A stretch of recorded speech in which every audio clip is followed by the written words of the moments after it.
بسم الله الرحمن الرحيم.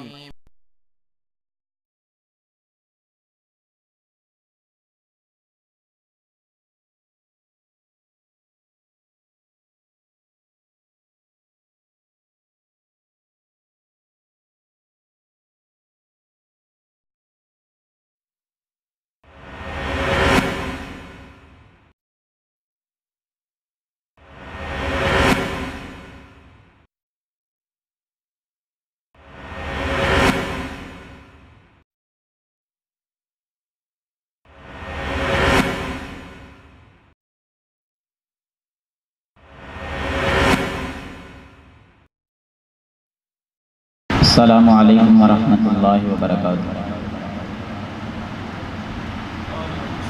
الحمد للہ رب العالمین والصلاة والسلام علی اشرف الانبیاء والمرسلین، اما بعد فاعوذ باللہ من الشیطان الرجیم من ہمزہ ونفخہ ونفثہ، بسم اللہ الرحمن الرحیم۔ یا ایہا الذین آمنوا کلوا من طیبات ما رزقناکم واشکروا للہ ان کنتم ایاہ تعبدون۔ وقال النبی صلی اللہ علیہ وسلم الطائم الشاکر لہ مثل اجر الصائم۔ رب اشرح لی صدری ویسر لی امری واحلل عقدۃ من لسانی یفقہوا قولی۔ اللہم رب زدنی علما، اللہم رب زدنی فہما۔ حضرات و حاضرین، اللہ تعالیٰ نے انسان پر جو نعمتیں نچھاور کی ہیں، انسان کا حق بنتا ہے کہ اس مالک کا ان نعمتوں پر شکر ادا کرے۔ اللہ تعالیٰ نے اپنا شکر ادا کرنے کا حکم پہلے انبیاء کو بھی دیا اور اپنے آخری زماں پیغمبر جناب محمد رسول اللہ صلی اللہ علیہ وسلم کو بھی حکم دیا، اور آپ صلی اللہ علیہ وسلم کی امت کو بھی حکم دیا کہ وہ بھی شکر ادا کریں۔ بل اللہ فاعبد وکن من الشاکرین۔ اللہ تعالیٰ نے نبی علیہ السلام کو حکماً کہا کہ عبادت صرف اللہ کی کرو اور شکر گزاروں سے ہو جاؤ۔ اور جو میں نے خطبے میں آیت مبارکہ پڑھی ہے اس میں مومنوں کو حکم ہے کہ یا ایھا الذین آمنوا، اے کلمہ پڑھنے والو، اے ایمان کا دعویٰ کرنے والو، کلوا من طیبات ما رزقناکم، پہلا کام یہ ہے کہ جو ہم نے تمہیں رزق دیا ہے اس میں سے پاکیزہ کھاؤ، پاکیزہ رزق کھاؤ۔ واشکروا للہ ان کنتم ایاہ تعبدون، اگر خاص واقعی اسی کی عبادت کرتے ہو تو پھر اس کا شکر بھی ادا کرو۔ اب ہم نے دیکھنا ہے کہ نبی صلی اللہ علیہ وسلم کو جو حکم ہوا تھا آپ نے اس حکم کی تعمیل کیسے کی، اور جو ہمیں حکم ہوا ہے کیا ہم بھی اس پر عمل کر رہے ہیں یا نہیں، اور جو عمل کر رہے ہیں ان کو اللہ تعالیٰ نے کون کون سی مزید نعمتوں سے نوازا ہے، اور جو شکر ادا نہیں کرتے اللہ تعالیٰ نے قرآن مجید میں ان کو کن کے ساتھ تشبیہ دے کر کن الفاظ کے ساتھ رب نے بیان فرمایا ہے۔ حضرات تھوڑی سی توجہ کیجئے کہ اللہ تعالیٰ نے اپنے پیغمبر علیہ السلام کو کہا کہ بل اللہ فاعبد وکن من الشاکرین، عبادت اللہ کی کرو اور اس کا شکر بھی کرو، شکر گزاروں سے ہو جاؤ۔ تو نبی علیہ السلام اللہ تعالیٰ کا کیسے شکر ادا کرتے ہیں؟ سنن ابی داؤد کے اندر روایت آتی ہے، سیدنا ابو بکر رضی اللہ تعالیٰ عنہ فرماتے ہیں کہ کان رسول اللہ صلی اللہ علیہ وسلم اذا جاءہ امر سرور او بشر بہ خر ساجدا شاکرا للہ، کہ اللہ کے رسول صلی اللہ علیہ وسلم کے پاس جب بھی کوئی خوشی والی بات آتی، خوشی والا کوئی معاملہ آتا، کوئی نعمت آتی یا خوشخبری آپ کو سنائی جاتی، خر ساجدا شاکرا للہ، امام کائنات زمین پہ گر جاتے، اپنی پیشانی زمین پہ رکھ لیتے اور اپنے مالک کا شکر ادا کرتے، سجدہ کرتے۔ سجدہ کر کے اس نعمت پر شکر ادا کرتے. یہ سنن نبی داؤد کی روایت کے اندر اس شکر ادا کرنے کا طریقہ ہے. اور اگر صحیح البخاری کو پڑھا جائے اس کے اندر نبی علیہ الصلوۃ والسلام کا جو شکر ادا کرنے کا انداز ہے، اپنے مالک کا شکر اور اللہ کی نعمتوں پر شکر کیسے ہو رہا ہے. سیدنا مغیرہ بن شعبہ رضی اللہ تعالیٰ عنہ کہتے ہیں کہ اللہ کے رسول صلی اللہ علیہ وسلم رات کا قیام اتنا لمبا کرتے کہ آپ کے دونوں پاؤں اور دونوں پنڈلیاں جو ہیں ان پہ ورم آ جاتا، یہ سوج جاتے کھڑا ہونے کی وجہ سے. آپ سے ان کے متعلق پوچھا گیا اور کہا گیا کہ آپ اتنا لمبا قیام کیوں کرتے ہیں؟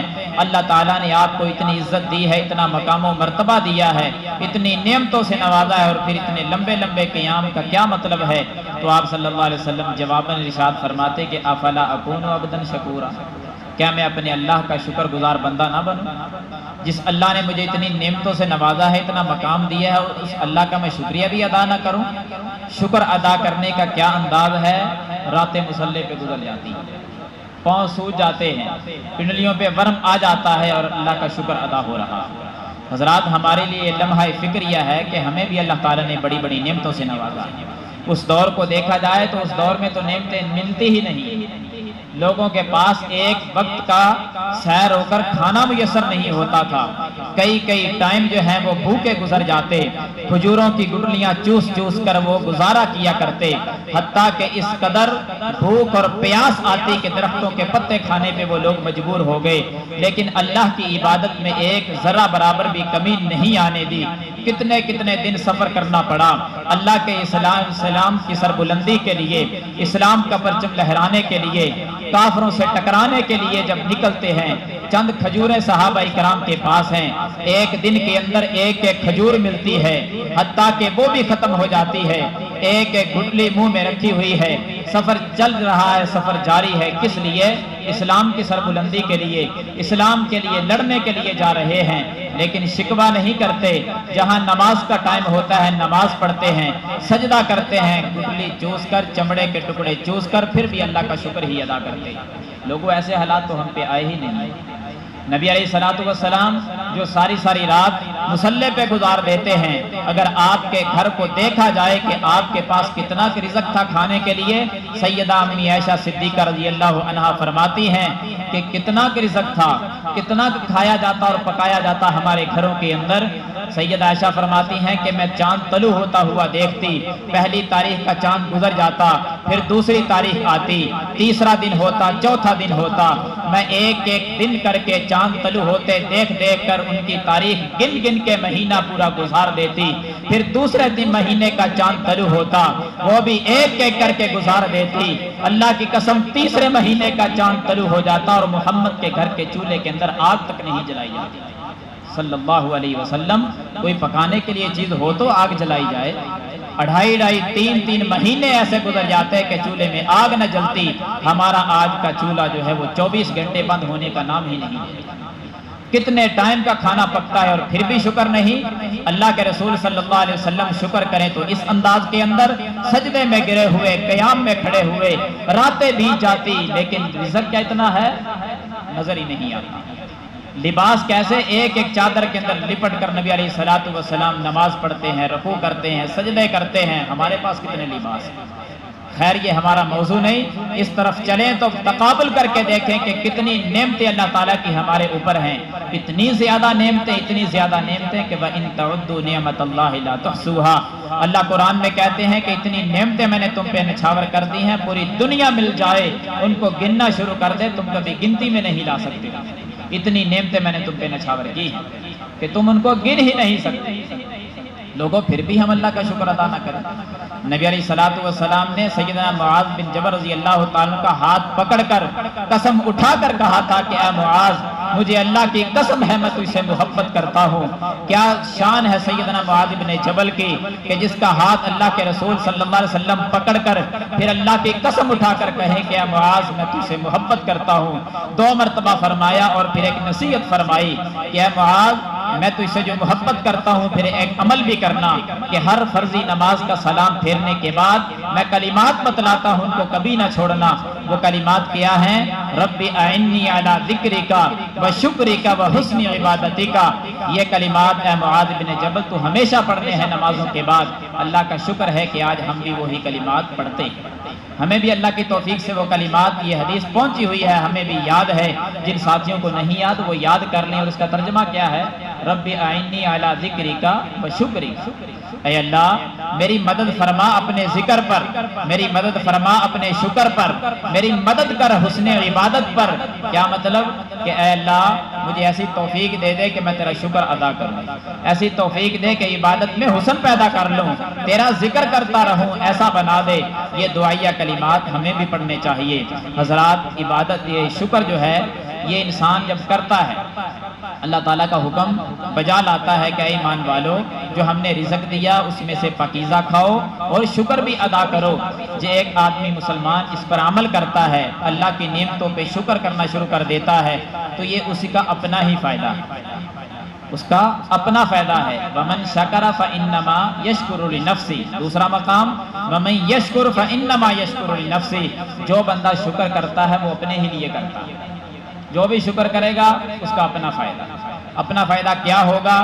سب سے پہلا اور سب سے بڑا فائدہ یہ ہوگا، اللہ خود قرآن میں کہتے ہیں کہ وَإِن تَشْكُرُوا يَرْضَهُ لَكُمْ۔ لوگوں اگر تم شکر کرتے رہو گے تو وہ رب آسمان والا تم سے راضی ہو جائے گا، وہ راضی ہو جائے گا۔ تم شکر کرو، عرش عظیم کا مالک تم سے راضی ہو جائے گا۔ جب اللہ راضی ہو جائے گا تو جب اللہ راضی ہوگا تو پھر کون کون سے انعامات سے نوازے گا بندے گن ہی نہیں سکتے۔ اللہ راضی ہو گیا اور اللہ راضی ہو کر انسان پر کون کون سی نعمتیں نچھاور کرے گا؟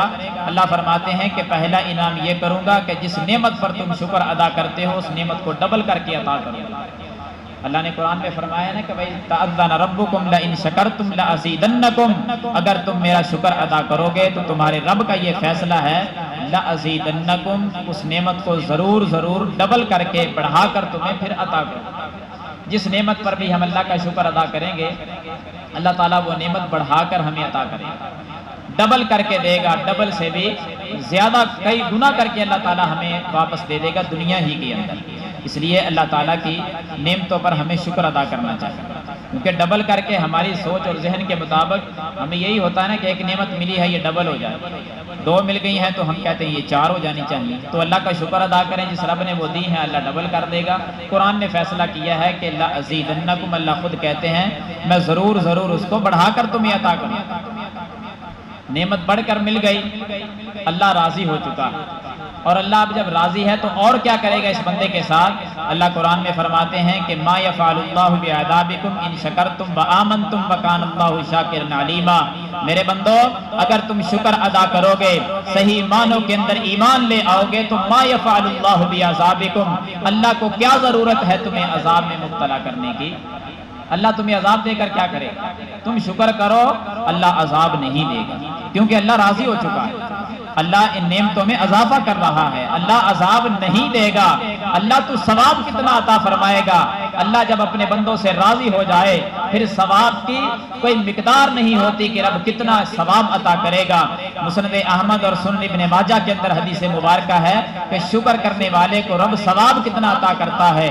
آقا علیہ الصلوۃ والسلام نے فرمایا الطائم الشاکر لہو مثل اجر الصائم، کہ کھانا کھا کر کلمہ شکر کہنے والا، الحمدللہ پڑھنے والا، مالک کا شکر ادا کرنے والا، اللہ اس بندے کو اتنا ثواب عطا کرتے ہیں کہ جتنا ثواب روزہ رکھنے والے کو عطا کرتے ہیں۔ اب دیکھیں کہ روزہ رکھنے والے کا ثواب کتنا ہے۔ اگر اس طرف چلیں تو روزہ رکھنے والے کا ثواب اللہ نے بتلایا ہی نہیں۔ اللہ یہی کہتے ہیں نا کہ روزہ میرے لیے ہے اور میں اس کا خود ہی اجر دوں گا، ثواب نہیں بتلایا۔ اور ایک طرف کھانا کھا کر الحمدللہ پڑھنے والے کا ثواب روزہ دار کے برابر ہے۔ معلوم ہوا کہ کلمہ شکر کہنے والا انسان اللہ کو اتنا پسند ہے، اتنا پسند ہے، رب اس سے راضی ہو چکا ہے، اپنے عذاب کے فیصلے رب نے اٹھا لیے، اللہ اتنا راضی ہو گیا کہ انعامات میں اضافہ کرتے جا رہا ہے، رب اس قدر راضی ہے کہ ثواب روزے دار کے برابر کر دیا۔ پھر رب دوسروں کی بھی خبر لیتا ہے کہ جو ثواب شکر نہیں کرتے۔ شکر کرنے والوں کے بارے میں نبی علیہ السلام نے فرمایا کہ مومن کا معاملہ جو ہے اللہ نے بڑا پیارا اور عجیب بنایا۔ صحیح مسلم کی روایت کہ جب اس کو نعمت ملتی ہے تو یہ شکر کرتا ہے، رب اس کو ثواب عطا کر دیتا ہے۔ اگر نعمت اس سے چھن جاتی ہے یہ صبر کر کے پھر اللہ سے ثواب لے لیتا ہے۔ دو ہی کیفیتیں ہوتی ہیں، یا نعمت ملی خوشی آئی، یا پھر غمی آئی نعمت چھن گئی تو انسان پریشان ہو جاتا ہے۔ مومن کا معاملہ دونوں حالات کے اندر ایسا پیارا ہے کہ دونوں حالتوں میں اللہ سے ثواب حاصل کر لیتا ہے۔ نعمت ملی تو سجدے میں گر گیا، اللہ تیرا شکر ہے میرا کوئی کمال نہیں، رب نے ثواب دے دیا۔ جب نعمت چھن گئی کوئی پریشانی آئی پھر بھی صبر کیا، اللہ سے دعائیں کی، رب نے پھر اس کو ثواب دیا۔ مومن کا معاملہ پیارا نہیں تو اور کیا ہے۔ اور اگر بندہ دوسری لائن اختیار کر لے کہ شکر نہ کرے اللہ کی نعمتوں پر اور صبر بھی نہ کرے، صبر کا انشاءاللہ آئندہ درس میں بیان کریں گے۔ اور شکر انسان جو نہیں کرتا اللہ کی نعمتوں پر شکر نہیں کرتا، اللہ نے قرآن میں کیا کہا؟ حضرات قرآن مجید کا اگر مطالعہ کیا جائے تو جو لوگ اللہ کی نعمتوں پر شکر نہیں کرتے اللہ رب العالمین نے ان کو جانور کہا۔ یہ تو ڈنگر ہیں، جانور ہیں، اس سے بھی بدتر ہیں۔ جانوروں کو بھی کوئی عقل ہوتی ہے کہ اپنے مالک کو پہچانتے ہیں، یہ انسان ایسا ظالم ہے اپنے مالک کو پہچانتا ہی نہیں ہے کہ میرا مالک کون ہے، میرے اوپر نعمتیں کرنے والا کون ہے۔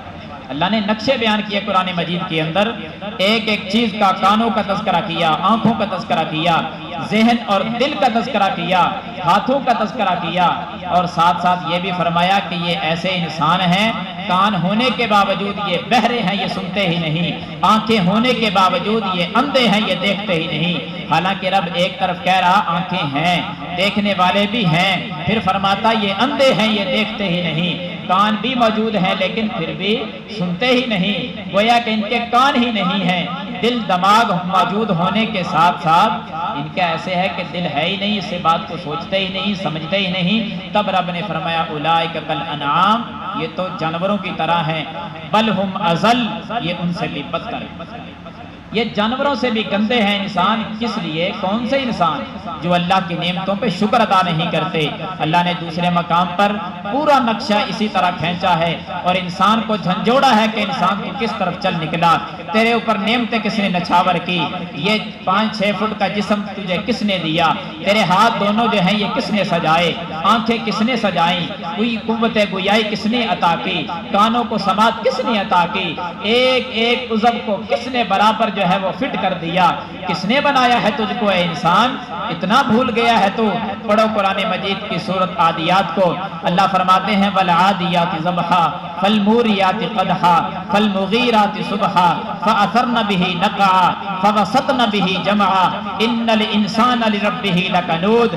اللہ نے اس مقام پر قسمیں اٹھا اٹھا کر کہا، رب قسم نہ بھی اٹھائے تو تب بھی بات درست تھی، لیکن اللہ نے ایک جانور کی قسمیں اٹھائیں، جانوروں کی پھر اداؤں کی قسمیں اٹھائیں۔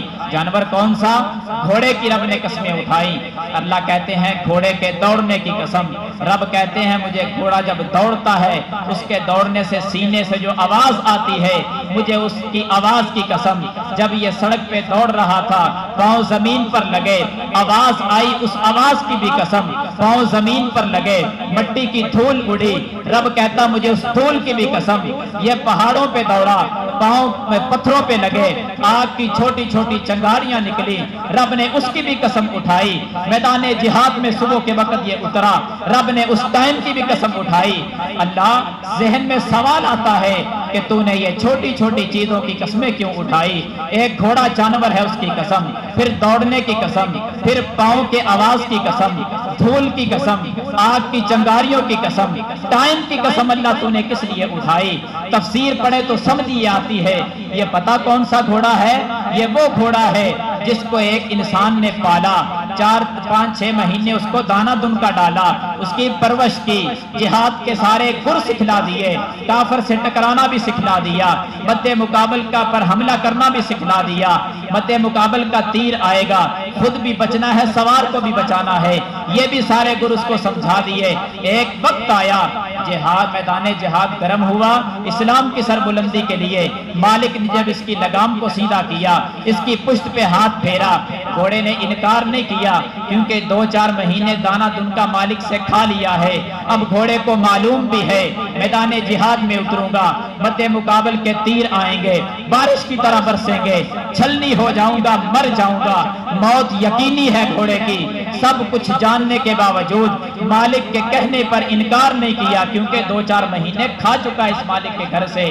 جب یہ گھوڑا دوڑا ہے اپنے مالک کی فرما برداری کے اندر، رب کہتا مجھے اتنا پیارا لگا کہ مالک کی فرما برداری میں دوڑا، موت کی بازی لگانے کے لیے دوڑا، اس کا دوڑنا اتنا پسند آیا، میں نے دوڑنے کی قسم اٹھائی، اس کے پاؤں زمین پر لگے، مٹی کی دھول اڑی، عرش عظیم کا مالک کہتا مجھے اتنی پیاری لگی، میں نے اس دھول کی بھی قسم اٹھائی۔ پھر یہ گھوڑا جب میدان پہاڑوں پہ دوڑ رہا تھا، آگ کی چھوٹی چھوٹی چنگاریاں نکلی، مجھے وہ بھی پیاری لگی، اس کی بھی قسم اٹھا دی۔ پھر صبح کے ٹائم جب کافروں کے ساتھ یہ ٹکرایا، وہ ٹائم بھی اتنا پیارا لگا، میں نے اس ٹائم کی بھی قسم اٹھائی۔ اس سے اگلی آیت کے اندر رب نے میرے اور آپ کے گریبان کو پکڑا، جھنجھوڑ کر کیا کہا ہے، ان الانسان لربہ لکنود، اے انسان سوچ تو صحیح، صرف ایک تو ہی ایسا ہے کہ جو اپنے مالک کا نافرمان ٹھہرا ہے، ناشکری کرنے کے لیے ایک تو ہی رہ گیا ہے، فرما برداری کر گیا ایک گھوڑا، موت کی بازی لگا گیا۔ رب نے قسمیں اٹھا کر اس کی تعریف کی اور آخر میں کہا ان الانسان لربہ لکنود، یقیناً ایک انسان ہی اپنے رب کا ناشکرا اور نافرمان ہے۔ ایک انسان اتنا ناشکرا، اس کو پرواہ ہی نہیں، گھوڑے کو بہتر کہہ دیا گیا کیونکہ 4-5 مہینے کھا کر اپنے مالک کی بات کو تو مان گیا ہے۔ یہ ساری زندگی اپنے مالک کا دیا ہوا کھاتا ہے لیکن کلمہ شکر نہیں کرتا، یہ ناشکرا ٹھہرا ہے۔ اس لیے محترم سامعین، ہمیں کوشش کرنی چاہیے کہ ایک ایک لمحے پر اپنے رب کا شکر ادا کریں، اس نے بڑی نعمتوں سے نوازا ہے، بڑی نعمتوں سے نوازا ہے، اللہ کی قسم نہیں گنی جا سکتی کہ رب نے کتنی نعمتوں سے ہمیں نوازا ہے۔ اللہ سے دعا ہے کہ اللہ تعالیٰ مجھے اور آپ کو اب اللہ تعالیٰ اپنا شکر ادا کرنے کی توفیق عطا فرمائے۔ وآخر دعوانا الحمدللہ رب العالمین۔